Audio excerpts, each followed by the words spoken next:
queridos familiares, estamos aqui reunidos para mais um encontro da nossa catequese virtual. A leitura que faremos do Evangelho nos conduz a refletir sobre a confiança que Jesus depositou em São Pedro, que assumiu a responsabilidade de conduzir a Igreja de Nosso Senhor. E hoje, quem ocupa o lugar de Pedro e nos orienta e conduz é o Papa Francisco, sendo um exemplo de missão evangelizadora a ser seguido por todos nós. Além disso, daremos continuidade ao nosso estudo sobre a Santa Missa, com a ajuda do diácono Vinícius, que está nos explicando parte por parte da missa, para compreendermos muito melhor esse momento sublime da nossa fé. Vamos acompanhar o encontro com muita atenção e deixar todas as dúvidas nos comentários. Que seja uma semana muito abençoada para todos nós e que pela intercessão de São Pedro, Deus aumente cada vez mais a nossa fé, a nossa solidariedade e o nosso amor pelo aprendizado dentro da catequese. Até o próximo domingo, se Deus quiser. Vinde, Espírito Santo, enchei os corações dos vossos fiéis e acendei neles o fogo do vosso amor. Enviai o vosso Espírito, e tudo será criado, e renovareis a face da terra. Oremos. Ó Deus, que instruístes os corações dos vossos fiéis com a luz do Espírito Santo, fazei que apreciemos retamente todas as coisas, segundo o mesmo Espírito, e gozemos sempre da sua consolação. Por Cristo, Senhor nosso. Amém. O Senhor esteja convosco. Ele está no meio de nós. Proclamação do Evangelho de Jesus Cristo, segundo Mateus. Glória a vós, Senhor. Pelo sinal da Santa Cruz, livrai-nos Deus, nosso Senhor, dos nossos inimigos. Leitura do Evangelho de Jesus Cristo, segundo Mateus, capítulo 16, versículos 13 ao 19. Jesus chegou à região de Cesareia de Filipe e perguntou aos seus discípulos: Quem dizem os homens que é o Filho do Homem? Eles responderam: Alguns dizem que é João Batista, outros que é Elias, outros ainda que é Jeremias ou algum dos profetas. Então, Jesus perguntou-lhes: E vocês? Quem dizem que eu sou? Simão Pedro respondeu: Tu és o Messias, o Filho do Deus vivo. Jesus disse: Você é feliz, Simão, filho de Jonas, porque não foi um ser humano que lhe revelou isso, mas o meu Pai que está no céu. Por isso eu lhe digo: você é Pedro, e sobre essa pedra construirei a minha igreja, e o poder da morte nunca poderá vencê-la. Eu lhe darei as chaves do reino do céu, e o que você ligar na terra será ligado no céu, e o que você desligar na terra será desligado no céu. Palavra da salvação. Glória a vós, Senhor. Estimadas crianças da catequese de nossa catedral, caros pais, familiares, amigos catequistas, mais um domingo com a graça de Deus. Neste final de semana celebramos a solenidade de São Pedro e São Paulo, colocado no domingo pelos bispos por ser dia de preceito para que todos nós pudéssemos participar. Vemos São Pedro e São Paulo, colunas da Santa Igreja, nos dando exemplo que é necessário entregarmos tudo por causa de Jesus Cristo, anunciar o Evangelho neste mundo com a nossa própria vida e testemunho, e nos recordar que diante das dificuldades, dos problemas, das situações, Deus nunca nos abandona, mas Ele nos entrega sempre o seu amor e nos conduz através da sua misericórdia.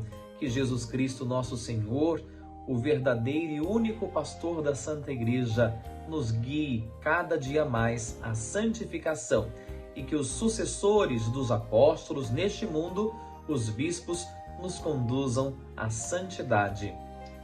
Ouçamos a voz de Jesus e obedecemos à Santa Igreja. No dia de hoje é dia de rezarmos também pelo Papa. Rezemos por ele, que é o sucessor legítimo do apóstolo São Pedro. Deus abençoe. Até mais, se Deus quiser. Olá, queridos catequizandos, seja louvado nosso Senhor Jesus Cristo, para sempre seja louvado. Viva São Pedro e São Paulo, colunas da Igreja, apóstolos, pilares da nossa fé. Hoje, domingo após o dia 29 de junho, a Igreja no Brasil celebra a solenidade, a grande festa desses dois apóstolos que são os pilares, as colunas da nossa fé. Por diferentes meios, São Pedro e São Paulo uniram, congregaram a única família de Cristo. Num tempo difícil, num tempo onde falar de Jesus Cristo era pagar com a vida, São Pedro e São Paulo deram um testemunho apaixonado de que quem se encontra com Jesus jamais consegue seguir por um outro caminho. O encontro com Cristo muda, porque Cristo apaixona, porque Cristo é amor. Por isso, hoje nós celebramos os pilares da nossa fé e é um dia de mais do que nunca nós termos orgulho. Orgulho da nossa fé, orgulho de sermos uma igreja católica, romana, santa, una, mas uma igreja apostólica. Significa que nós estamos alicerçados sob o fundamento dos apóstolos. Jesus falou com eles e deu a eles a missão de anunciar a fé, anunciar o evangelho, até que essa fé chegasse até nós. Por isso que nós professamos e vivemos uma fé que foi confiada por Cristo aos seus apóstolos e foi passada de geração em geração através de uma sucessão. São Pedro, primeiro Papa, São Paulo, um grande missionário, um grande evangelizador, São Paulo que, sem temer, era um grande perseguidor, mas a partir do encontro com Cristo, torna-se um grande evangelizador, um grande missionário, que nas suas cartas, no final da Sagrada Escritura, no finalzinho do Novo Testamento, deixa para a igreja uma teologia tão bonita e escritos tão bonitos. Lembro que até o meu próprio lema de ordenação, tirei da carta de São Paulo aos Filipenses, Filipenses 4,13, tudo posso naquele que me fortalece. E hoje, celebrando São Pedro e São Paulo, celebrando as colunas da igreja, homens que deixaram cartas, além do testemunho, deixaram escritos para nós, aquilo que fizeram, deixaram escritos preciosos sobre a pessoa de Jesus, sobre a igreja, escritos que fazem parte da nossa Sagrada Escritura. E nesse dia, nós continuamos a nossa catequese sobre a Santa Missa, falando justamente da liturgia da palavra. Nós já falamos o que é a Santa Missa, falamos a respeito dos ritos iniciais, das condições que a igreja coloca para que ocorra a celebração da Santa Missa, que não é qualquer mesa, não é em qualquer lugar, mas a Santa Missa, sendo o ápice da nossa fé, é preciso que existam condições necessárias para poder bem celebrá-la. Hoje, nós passamos então à liturgia da palavra. Lembrando, quantas partes tem a missa?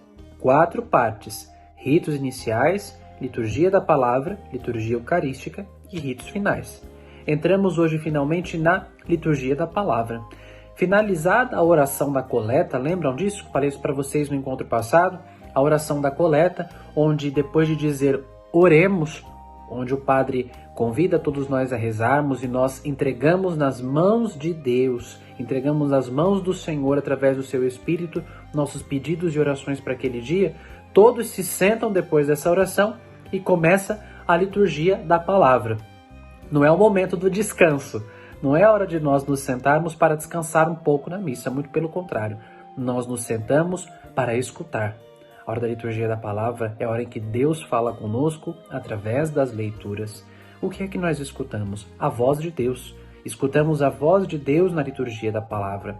A Bíblia é a revelação do Senhor. A Bíblia contém a palavra de Deus. A palavra do Senhor é Jesus Cristo, vivo, verdadeiro e encarnado. E a Bíblia contém a palavra do Senhor que está narrada. Mas, diácono, tudo o que aconteceu na Sagrada Escritura, tudo o que está na Sagrada Escritura de fato aconteceu? Quando nós olhamos para a Bíblia, meus queridos, a nossa pergunta nunca deve ser: isso foi assim? Isso aconteceu assim? Deus realmente criou o mundo em 7 dias? Mas a nossa pergunta é sempre: o que é que Deus quer ensinar com isso? Do Gênesis, que é o primeiro livro, até o Apocalipse, existe um fio condutor chamado Espírito Santo. Tudo que está na Bíblia foi divinamente revelado por Deus. Às vezes a gente encontra no YouTube, encontra em outros sites, algumas pessoas teoricamente iluminadas, que se dizem iluminadas, e que começam a desconstruir a Sagrada Escritura, né? Levando tudo ao pé da letra ou tentando fazer uma historiografia de tudo. Tudo que está na Bíblia é palavra divinamente revelada e é sagrado. A Bíblia é sagrada. O que está lá é fruto de reflexão da igreja. Por isso é digno de fé. Nós devemos acreditar. Quando nós, na liturgia da palavra, estamos sentados, nós já estamos sendo alimentados. Um documento da igreja que eu citei no nosso primeiro encontro sobre a Santa Missa, chamado Dei Verbum, um documento que vai falar sobre a revelação de Deus. Esse documento diz que Deus deu uma missão à igreja de alimentar o seu povo com o pão da vida. E esse pão da vida, ele é servido em 2 mesas, na mesa da palavra e na mesa da Eucaristia. Quando nós nos sentamos para escutar a palavra santa de Deus, nós estamos sendo alimentados por Ele. Quando nós nos sentamos, é Cristo, é Deus quem fala. Cada pessoa que sobe até a mesa da palavra ou ambão para proclamar a palavra de Deus, está emprestando a sua voz ao Cristo Mestre para que Ele fale com o povo que está ali reunido. Era da nossa atenção. A gente não deve ficar distraído, mexendo no celular, olhando para quem está passando do lado, pensando na lição de casa que está atrasada, pensando na prova que está chegando. Não, muito pelo contrário. Quando nós estamos dentro da Santa Missa, prestando atenção na liturgia da palavra, nós devemos sempre entender aquilo que Deus está querendo dizer para nós. E é por isso que às vezes a gente escuta, não compreende e logo depois o sacerdote ou o diácono vai fazer a homilia para explicar a palavra daquele dia. A liturgia da palavra é composta sempre por algumas leituras, o Salmo e o Evangelho. Aos domingos são 2 leituras. 2 leituras, o Salmo e o Evangelho. E em dia de semana, sempre uma leitura, o Salmo e o Evangelho, a não ser que durante a semana caia uma solenidade, uma missa muito especial. Aí então haverá 2 leituras, o Salmo e o Evangelho. Aquele livro que é usado na mesa da palavra chama-se lecionário. Mas Diácono, não é a Bíblia? Sim, é a Bíblia. A Bíblia adaptada numa linguagem própria para a missa. Então o livro que está no ambão chama-se lecionário e são 4 volumes. 2 são mais costumeiramente usados, né, no ambão. Aos domingos nós usamos o lecionário dominical e na semana o lecionário semanal. Vocês sabiam que quem participa da missa por 3 anos consecutivos, todos os domingos, leu a Bíblia inteira? Porque a Bíblia está divididinha para cada domingo do ano litúrgico.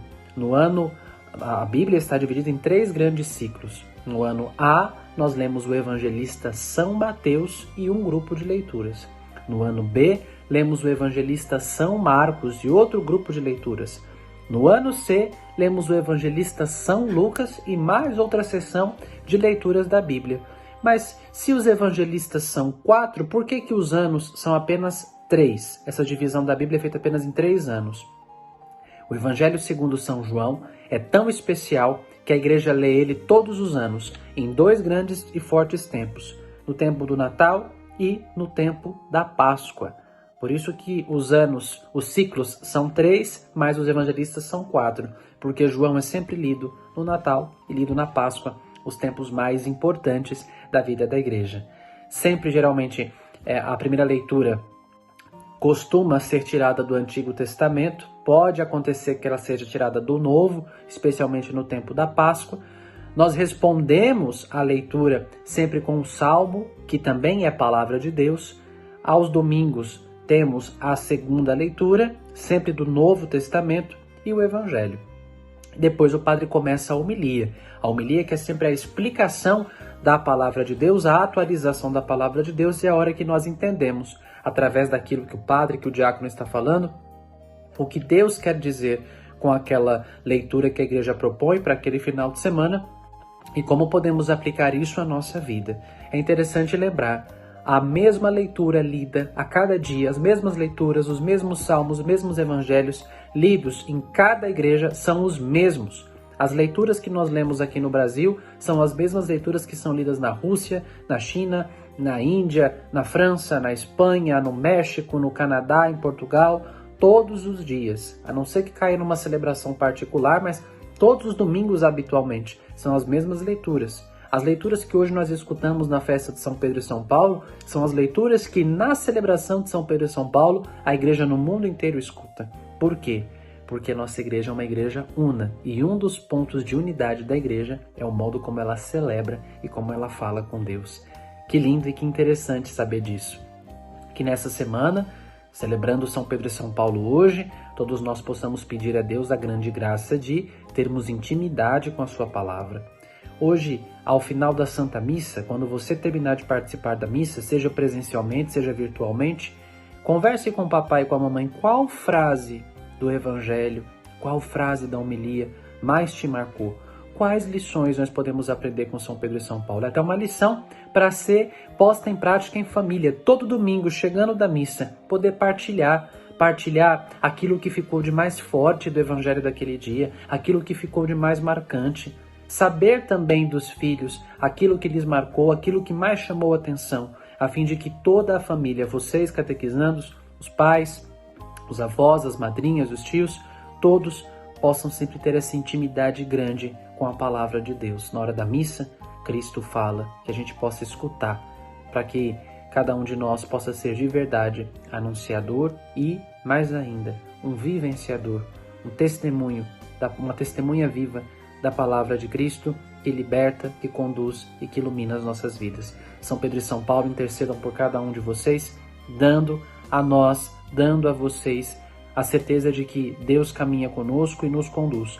Eles foram santos que souberam dar testemunho da fé em meio a tantas dificuldades, que em meio também às dificuldades do nosso tempo, São Pedro e São Paulo intercedam por nós e nos fortaleçam, a fim de que a nossa confiança em Deus não se abale, mas pelo contrário, possa crescer e se tornar tão firme, tão forte, concreta e convicta como foi a deles dois. São Pedro e São Paulo, rogai por nós. Vamos rezar agora uma Ave Maria pelo Santo Padre, pelo Papa Francisco. O Papa Francisco é o sucessor de São Pedro e é por isso que hoje é o dia do Papa. Vamos rezar uma Ave Maria por ele, para que ele de fato seja essa rocha firme que conduz a igreja com muita segurança. Ave Maria, cheia de graça, o Senhor é convosco.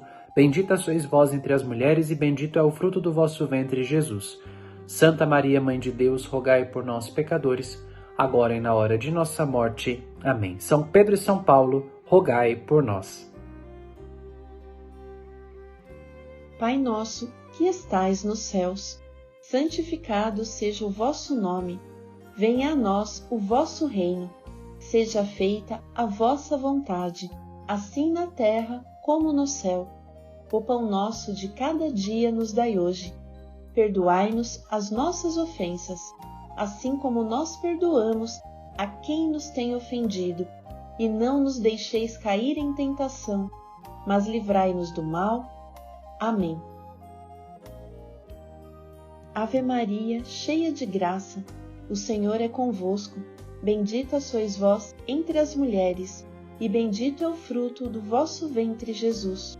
Santa Maria, Mãe de Deus, rogai por nós, pecadores, agora e na hora de nossa morte. Amém. Santo anjo do Senhor, meu zeloso guardador, se a ti me confiou a piedade divina, sempre me rege, me guarde, me governe e me ilumine. Amém. Glória ao Pai, ao Filho e ao Espírito Santo, como era no princípio, agora e sempre. Amém. São Pedro, rogai por nós. São Paulo, rogai por nós. como Jesus sorria.